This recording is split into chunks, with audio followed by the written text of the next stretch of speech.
I'm Chandra from Mysteries of Writing. If you're new to this channel, don't forget to press that subscribe button and the notification bell as I post videos about writing, the writing process, and all things writerly and bookish. So today I'm doing a chapter 1 tips video, and last week I spoke about some first chapter cliches that have been overused, and you can watch that over there. So this goes without saying, the first thing that I'm going to be saying is that you should try and avoid cliches or twist cliches unless, as I've already spoken about, you have a different way of doing it. Maybe your plotline's so unique that if you use that cliche it will work, or whatever. Different writers, different methods. Basically, you're about to start writing and then you realize, well, where do I start? Well, you've got to start at the beginning of your story, of course, silly bean. But where's the beginning of my story? The question that troubles all of us writers. And you'll probably be asking yourself, how much scene setting should I be doing before the incident that's going to trigger the problem that the character's going to have to face and overcome? Well, what I've learned is that you should do as little as possible of this. So basically, you should hook your readers as fast as possible. And of course, you get bonus points for doing just that by moving your plot forwards, whilst hinting at world building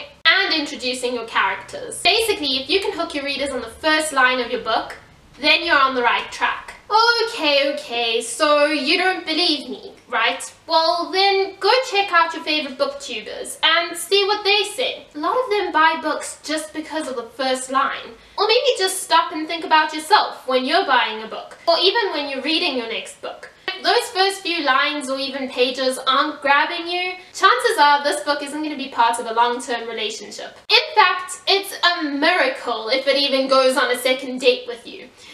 Yes, you're probably going to put it down and never read it again. That's my point. Okay, we've already established that I date books.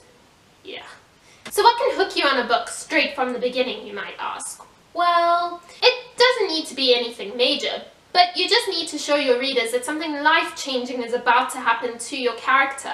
And you might want to start indicating your main character's qualities as well, just so that your readers care enough about who they're reading about. So here's some examples of some life-changing events that may happen on the first chapter, and obviously you don't have to use them, but you get the gist of it and you can come up with your own ideas. So there could be gossip going around in the town, or something that affects your main character, or people she knows, or something strange. Or it could just be gossip about something happening in the town that's different. Like, I don't know, a meteor hit the town.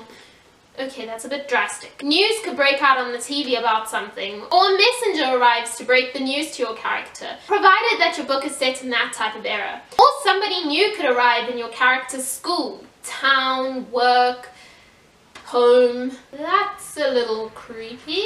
And lastly, your chapter 1 should set the tone of your entire book, and your point of view should also be decided at this point. And I've done a video on this, so if you want to watch that, you can check out deciding your point of views in the cards over here. But basically, there's nothing worse than starting off on a first person point of view in chapter 1 and then going off into third person in chapter 2. I mean, it's a little confusing and weird, and I don't think many books actually do this at all. So I think that's pretty self-explanatory. I mean, it can be quite easy to change a point of view if you haven't decided it in the beginning, so there's a bit of a point to it. Well, that's it for now. I hope this video helped, and I hope you enjoyed it. If you did, please give it a like, share it with your friends, and don't forget to subscribe!